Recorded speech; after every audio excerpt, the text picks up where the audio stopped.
નમસ્કાર, આપનું ગુજરાતમાં આપનું સ્વાગત છે। રાજકોટ જિલ્લાના ધોરાજીમાં ફરી એક વખત ટેકાના ભાવે મગફળી ખરીદ કેન્દ્ર પર થયો વિવાદ। ટેકાના ભાવે મગફળી વેચવા માટે આવેલ ખેડૂતોએ લગાવ્યા ગંભીર આક્ષેપો। મજૂરો દ્વારા ખેડૂતો પાસે એક ગુણી દીઠ 5 રૂપિયામાં લેવામાં આવતા હોવાનું ખેડૂતોએ લગાવ્યો આક્ષેપ। ખેડૂતોના નાણાં ન આપે તો મજૂરો મગફળી તોલવાનું કરી દે છે ઇનકાર। ખેડૂતો પાસે નાણાં વસૂલવામાં આવતા હોવાની ફરિયાદ કરી છતાં ખરીદ અધિકારી નથી લેતા પગલાં। મજૂરો દાદાગીરી કરી અને એક ગુણી દીઠ 5 રૂપિયા માંગતા હોવાનું ખેડૂતોનો આક્ષેપ। ખેડૂતોએ અધિકારીનો વિડીયો પણ બનાવ્યો। ગુજકો માર્શલના ખરીદ અધિકારી કેમેરાથી દૂર ભાગતા જોવા મળ્યા। મારું નામ વસંતભાઈ હિરપરા, ગામ ધોરાજી। આજે હું ધોરાજી ખાતે મગફળી લઈને આવ્યો છું। સેમ્પલ લીધું, સેમ્પલ લીધા પછી સેમ્પલ ઓકે કમ્પ્લીટ થઈ ગયું, કાંટો ચાલુ થયો। 3 ગુણી મગફળી જોખી અને બંધ રાખી દીધી। કીધું ભાઈ કેમ બંધ રાખી? તો કે ભાઈ આ કોથળો ઠપકરવાનો તમારે 5 રૂપિયા આપવા જોશે। એટલે કીધું ભાઈ 5 રૂપિયા કોથળો ઠપકરવાના ન હોય, બરોબર છે। અમારું સેમ્પલ કમ્પ્લીટ પાસ થઈ ગયું છે, તો તમારે મગફળી જોખી લેવાની હોય। પછી કોથળામાં 35 કિલો મગફળી હમાય કે ના હમાય એ અમારે ખેડૂતને ન જોવાનું હોય। બસ અમારી તો એક છે કે અમારું સેમ્પલ કમ્પ્લીટ થઈ ગયું છે, તો તમારે મગફળી જોખવાની કે નહીં। આખા યાર્ડમાં બધા પૈસા આપે છે, તો આ ધોરાજી યાર્ડમાં એકમાં જ બધા મજૂરી, અને મજૂરીની હેસિયત હું કે ખેડૂત પાસેથી 5 રૂપિયા ગુણીએ માગે। કઈ રીતના માંગે છે, શું કહે છે? એ કે તમારી આ મગફળી પૂરી ભરે કે ખાલી ખોતરો ઠપકારો, નકરી કે તમે ઠપકારતા જાઓ।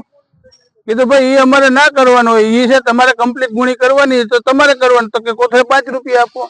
મજૂરની હેસિયત હું કે ખેડૂત પાસેથી અધિકારીઓ શું છે? અધિકારીઓ કોઈ પણ અત્યારે હાજર છે ને, અમારે શું કરવાનું? કેને અમારે ફરિયાદ કરવી તો કેને કરવી? પ્રવીણભાઈ માં શું કહે છે? આ ટેકાના ભાવે મગફળી વેચવા આવ્યો છું, અને 5 રૂપિયા કાંટાવાળા લે કોથરે, અને એ અમારી પાસે માગે 5 રૂપિયા, અમને પોહાતું નથી। અને અધિકાર કોઈ કઈ છે નહીં, કોઈ જવાબદારી વ્યક્તિ છે નહીં અહીં કોઈ। અમારે કરવાનું શું કહે છે? કઈ રીતના પૈસા માંગે? આ ઠપકારવાના કેટલા રૂપિયા? 5 રૂપિયા। તમારી માંગ શું છે? બંધ થવું જોઈએ? બંધ થવું જોઈએ। મારું નામ કિશોર પટેલ, ગામ ધોરાજી। અત્યારે હું અહીંયા મગફળી લઈને આવ્યો છું નાફેડમાં, અને અત્યારે મારું સેમ્પલ પાસ થઈ ગયું, કાંટો ચાલુ થયો, એટલે 3 ગુણી જોખી અને ચોથી ગુણીએ મજૂરે મને એમ કીધું કે તમારે ઠપકારવાના, મને 5 રૂપિયા આપવા જોશે।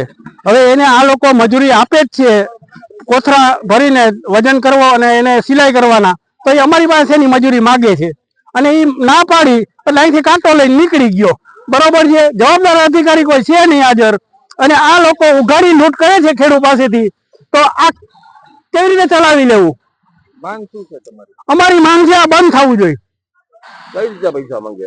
ગુણીએ ઠપકારવાના 5 રૂપિયા માગે છે।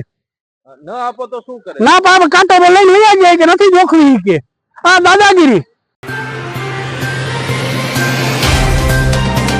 तो व्हाट्सएप, ट्विटर, फेसबुक, इंस्टा जहाँ भी आपका अकाउंट है, इसे शेयर बटन के द्वारा वहाँ पर शेयर करें।